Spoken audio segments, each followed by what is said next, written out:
Ali, man, it's always a pleasure chatting with you. Last time we did so was last fall. How you doing, man? How's everything been? Oh man, everything's been beautiful on my end, brother. I cannot complain about a thing. Well, that's great to hear. You are in the midst of a theater tour. Is that right? So it's coming to Yes, ATL Live tomorrow night. yes, sir. Yes, sir. The second one, man. We doing good, man. We moving and grooving. That's got to feel pretty good for you as somebody who's really worked your ass off at stand up.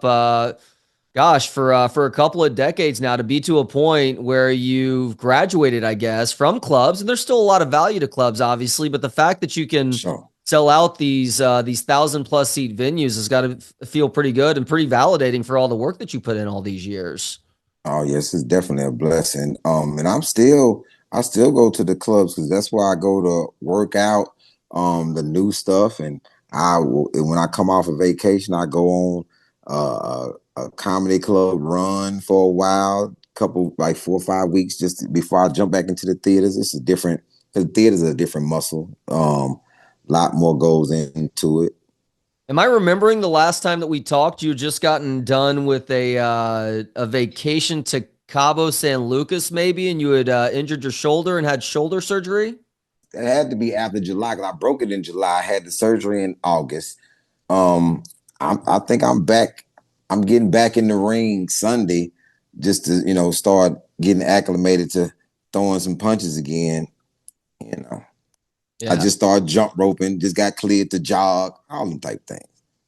Yeah, that doesn't surprise me. I mean, shoulder injuries, they suck for a lot of different reasons. And as we get older, it's harder to recover from things. But if you put the work in, you can get back pretty close to 100%. And I expected nothing less from you when I found out that you had hurt your shoulder and you had either just had surgery or you were about to. It was just before your most recent time of headlining at the mothership a few months back. Yeah, I just had the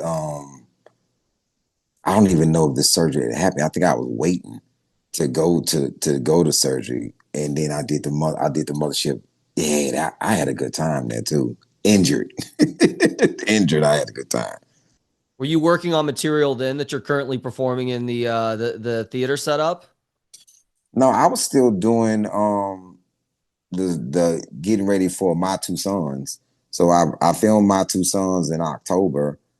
Yeah, so I was getting ready for my two sons, and I filmed three specials in October. My two sons, Rugged, and Biting Off More Than You Can Chew.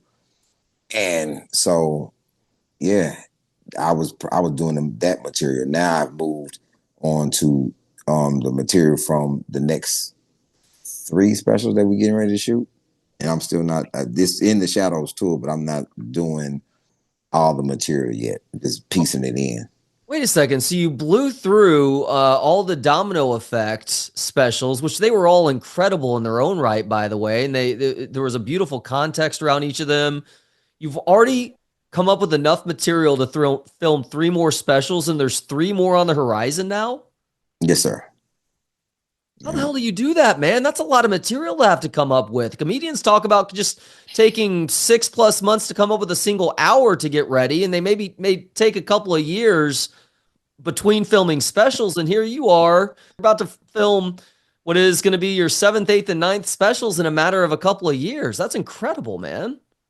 So if people look at it, I've been dropping a special or two in the same year for last 4 years. Yeah. We've been putting two specials in the same year. So with that, we film them, and we actually have four. So we have my two sons. We have Rugged. We have Biting Off More Than You Can Chew. We have a special that we did inside of a North Carolina prison, Okay. and then we have me coming home off the tour back to Houston doing the Smart Financial. We put something together. Then I don't call those two specials, but they are ours. They projects to hold people over in between us dropping the next three specials after that. So I never called what was the special? Don't judge a book by its cover. I never called the special. It was just an hour. That was in between Domino Effect 3 and 4. Mhm. So we shooting for another Mother's Day, Father's Day release as well. So That's how we did 3 and 4. okay, so people who are not familiar, Domino Effect 1 through 4 tell the story of your upbringing and ultimate incarceration. And it is compelling material. It's funny. It's heartfelt. It is incredibly emotional in ways that you don't necessarily always get with stand up. That doesn't make it any less good, but it makes it unique and it makes it really beautiful as well. So I set all that up for people who are maybe not as familiar with your stuff to ask you, because I would assume you walk into a prison to perform stand up, you immediately have a little bit more cred because the guys know that you've done time as well, that they're more willing to sit there and give you their attention. Was it a good comedy club crowd in that prison for you in North Carolina? It's more of a conversation, Okay. so to speak, with me just being who I am. It just happened that a lot of stuff was very funny, so we decided to keep it. And when I go to a facility, my aim is not to be funny or to be entertaining. It's mostly they bring me there to speak, and it just turns into what I normally do. Okay, so this was not a matter of you guys booking a gig at a penitentiary. It was what you normally get hired to do, and you just decided to bring cameras and film it and see what happened then. Yeah, the administration there, they wanted me to come. So they was like, and I was like, hey, can we film it? And they was like, yeah. And I was like, cool. So so it turned into a thing. And it's not even new. We did it maybe 4 years ago. Hmm. Yeah, 4 years ago. I just left a facility today in Austin, and it's it just turns into what I naturally do most of the time. What, the Del Valley facility? No, we went to this facility with a lot of ex-offenders called the ARC. Gotcha. They do a lot of outreach for homeless and formerly incarcerated people. So we went over there. We didn't film much. We just went as our volunteer work, as our community service, which I don't have. I'm not sentenced to do community service. I just do community service. So there's got to be a line there. Like you don't want to always have cameras following you and in other people's faces. But it is important to show that side of humanity to other people who may be unfamiliar with it, though. So you do that Yeah, occasionally, but most of the time you go and do these things, there aren't cameras around you. You're not doing it for the attention necessarily. You're doing it to give back to those who maybe find themselves in a difficult situation to show them that there is a potential light at the end of the tunnel. yeah. That's the thing. That's the reason why I go. Uh, I would never even close to show people how much charity work I do. I don't think it's people's business besides the people who I'm doing the work for. I was doing something yet last week, and my friend was like, "Yo, people usually film that." I'm like, "Film what?" Like giving people this or giving people that. They usually film it for the content or the likes. I'm like, I told him, I said, God filmed it. We good. And he was like, "That's a cold line. God recorded it." I'm like, "Yeah." I just do it for I'm blessed, and I would prefer to bless other people in some form or fashion, do as much as I can. Well, you do a lot of that as a dad too. I love talking fatherhood with you. Anything currently going on in the fatherhood landscape? Any great highlights from hanging out or interacting with your kids over the last couple of months, Ali? Man, it's weird that my daughter Helena, we call her Chunker. Chunker came to me and said, "Dad, my tooth is loose. Can you pull it out for me?" And I said, I'm not your dentist." And she said, you've pulled all of my teeth out. And it's like, you correct. So so I have a little process that I do. If it hurt real bad, then I don't touch it. Even though it's loose. I said, you just got it. I said it needs to be looser before I pull it. She had her bottom teeth had grew in behind her permanent teeth. They grew in behind her temporaries, Oh, and her temporaries wasn't coming out.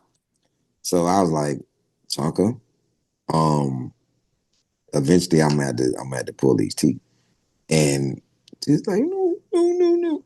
And I said, but look, you got like Piranha, you got like Willie, like Willie, this dude named Willie. You don't know him, but you got like Willie T.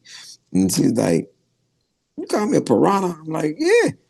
So you got a lot of teeth. So I actually end up pulling out her temporaries. I did my little string thing, pop them out, and now her permanents have grown in to the right space.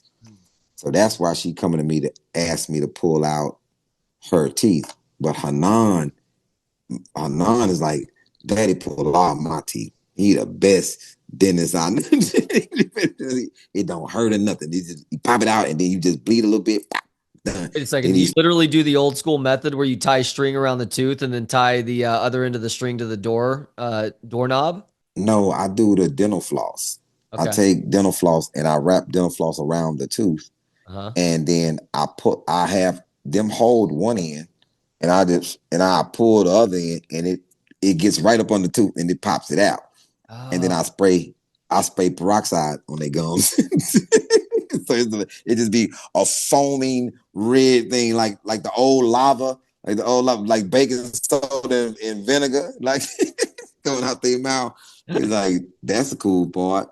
And then I give them Dr. Tishner, half Dr. Tishner, half water. Have them switch it around, boop, boop, and they back to doing their thing. done. What's the going tooth fairy rate in the Sadiq household these days? Oh man, that's crazy. Most people don't know this, so I don't. They don't believe in the tooth fairy. They know it's me, right? So Same. I have a rule. I say, hey, listen, you can put your tooth anywhere in your bed. You know what I'm saying, besides in your underwear or in any private area, you can't put it in any place like that. You can hide it anywhere in your bed, right? And then I gotta find it and get it. If you wake up, whatever I was going to give you, I have to double it. And so Hanan, I don't even know why she did it. She put her tooth in her socks, but it was between her toes, and she went to sleep. I'm looking. I'm like, where's this tooth at? And she want to wake up so she can get $20 because it's $10, but she get 20 if she wake up. I noticed that she had on socks. I said she don't sleep in socks. So I took her socks off, got the tooth, and I put the $10 in between her toes, and I put the sock back on her foot. And she came downstairs.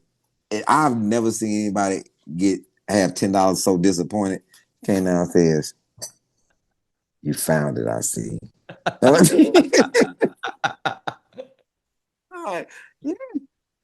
My son, he does it too. Like, man, I'm going to find the tooth.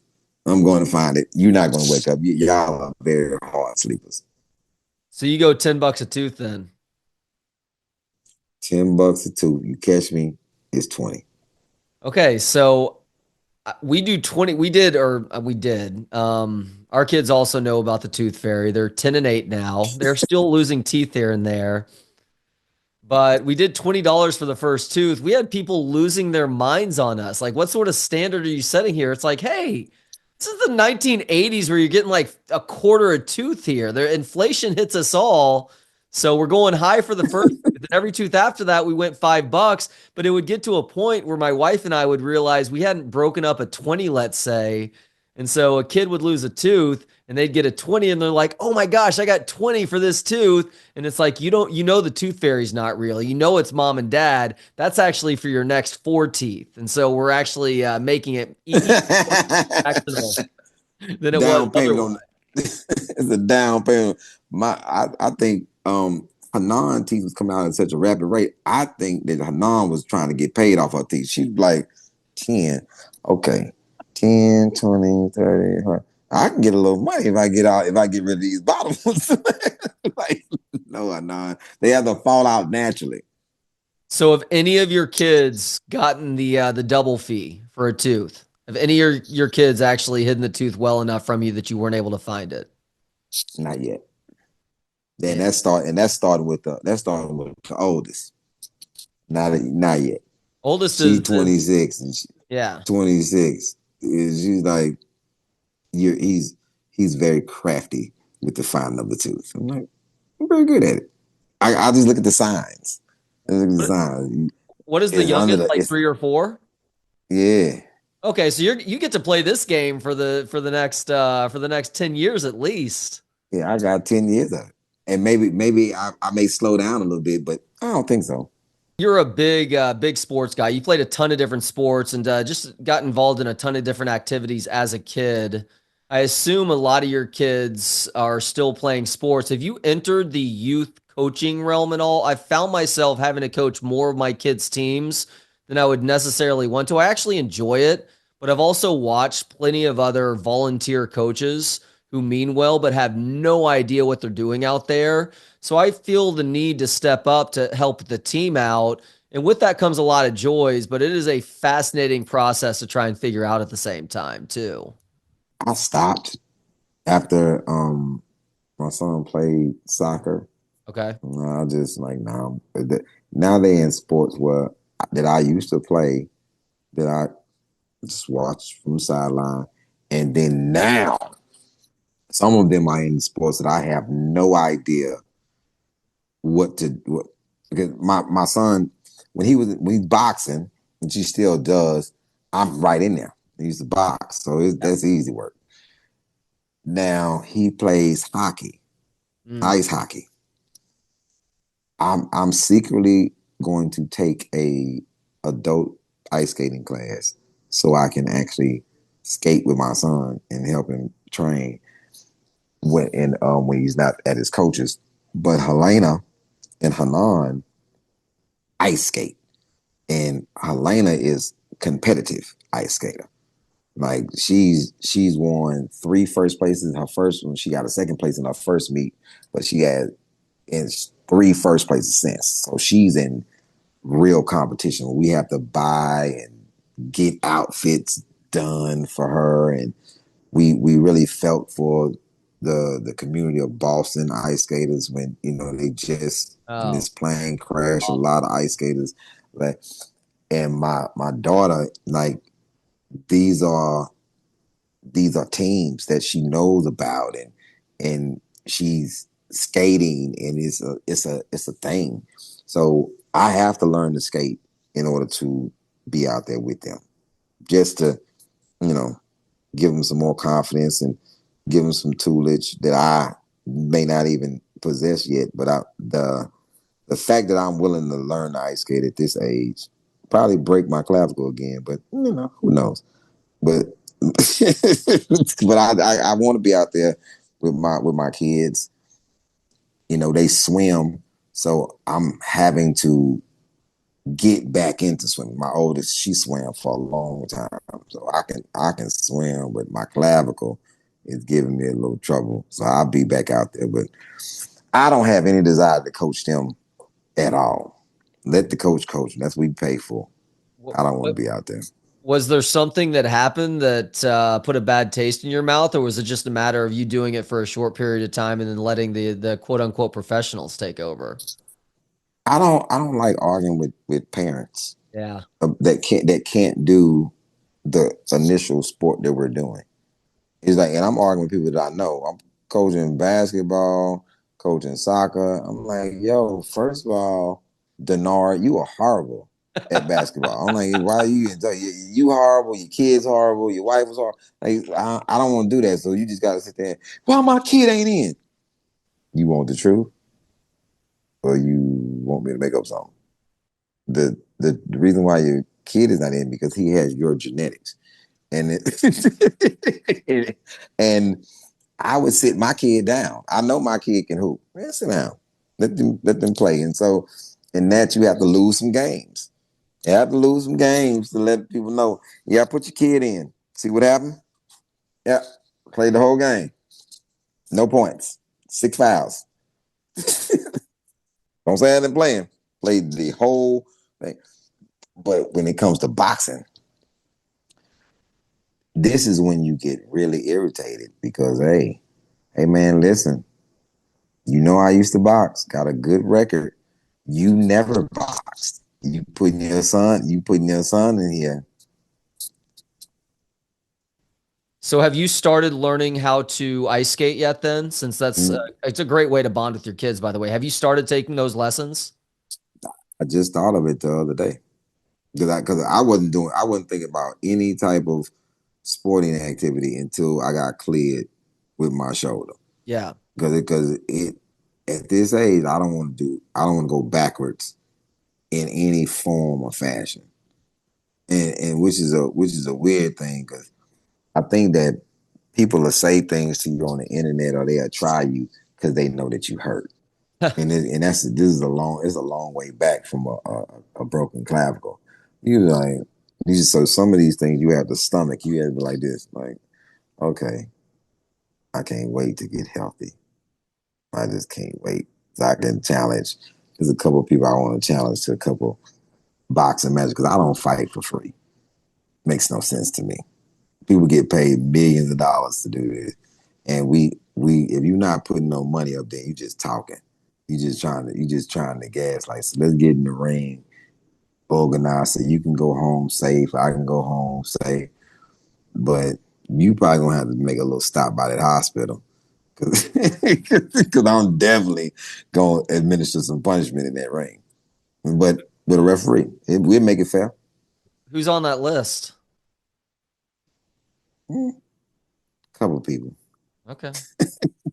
When I get 100% healthy, I'll write the list out. I'm like, these are all the people that said something slick between July and this current date. So either go, here's the list. And we'll make a public challenge. Like, hey, if you know you on this list, have your people call my people, and we can get it done. Doing it for you. You put your money where your mouth is. Boxing Mm. ring, referee. Or you want to do it at an MMA gym? We can do that too. I can tap you out. You gonna come to the ring with the song. Tap out, make you tap out. It's it's a lot of ways to get things resolved. You know what I'm saying? Where people can go home, they can fighters do it all the time. Yeah. Just like I tell my kids in the youth group, we ain't doing no fighting for free. For free? No, we ain't doing no fighting for free. Makes no sense. Not for free. I'm not even gonna get mad for free. Not for free. You got sometimes you gotta measure the people who you address by what you have to lose versus what they have to lose. Some people just have their teeth to lose. And that's it. Some people have a lot more than that. You're a very philosophical dude, so I want to run this by you. I read something earlier this week, and I've been asking the people that I've been speaking with on my show all week long about this. So I'm curious to get your thoughts. It comes from this writer, Mark Manson, who is also a best-selling author, and I'm just going to read the paragraph that has me thinking this week. Uh, a question that is a very interesting question that perhaps you've never considered before is what pain do you want in your life? What are you willing to struggle for? Because that seems to be a greater determinant of how our lives turn out than just about anything else. So I ask you, Ali, What pain do you want in your life, or what are you willing to struggle for? My children. Hmm. I'm willing to struggle for my kids. The happiness of my children. Yeah. Yeah, I'm willing to struggle for that. Definitely. Do you have a specific example of struggling to make sure that your kids are happy? My whole entire career. Hmm. My whole career is to make sure if I didn't have kids, I don't think I would go as hard as I do. I think that it's really kid driven. I want them to have the best life. I do. I want them to have the best life. So that's uh whatever I have to sacrifice for that for them to have the best life within and sacrifice with integrity, I'm gonna do it. I think Yeah, I'm that's gonna a do great that. call. They're not only worth the struggle and sacrifice, but I think my kids, anyhow, I've got a 10 and 8-year old, they probably keep me a little bit more on the straight and narrow than I might be otherwise, too. Because at the end of the day, I'm having to answer to them and their mother and, friends, of course, as well, and family members. But it all begins and ends with the three people in my household each and every night. Willie D gave me a philosophy. He said, "Man, you will never be able. The bigger you get, you will never be able to address everybody who says something negative about you Hmm. because they talking from behind the internet. They talking from the shadows. You don't even know. You don't even know most of these people. You don't even know them. So when you don't know them,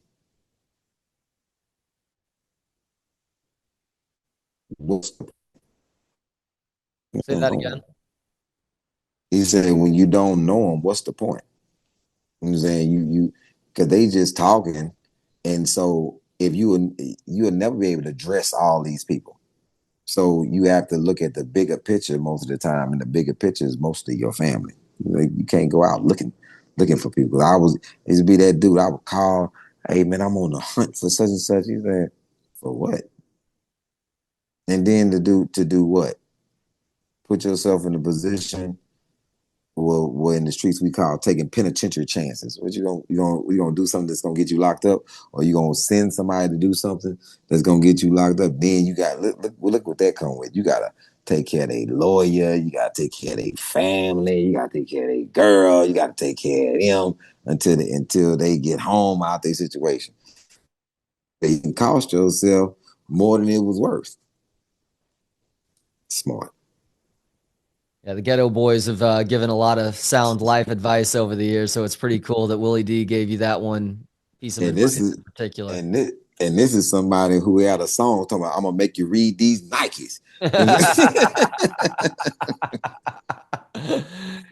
He is Ali Siddiq, truly one of my favorite comedians and people to talk to. I get the pleasure to do so every time to time when he's passing through town. And you actually have a chance to see his latest stand up material in a really cool venue to watch stand up. That's at ACL Live at the Moody Theater tomorrow night, Saturday, February 1st.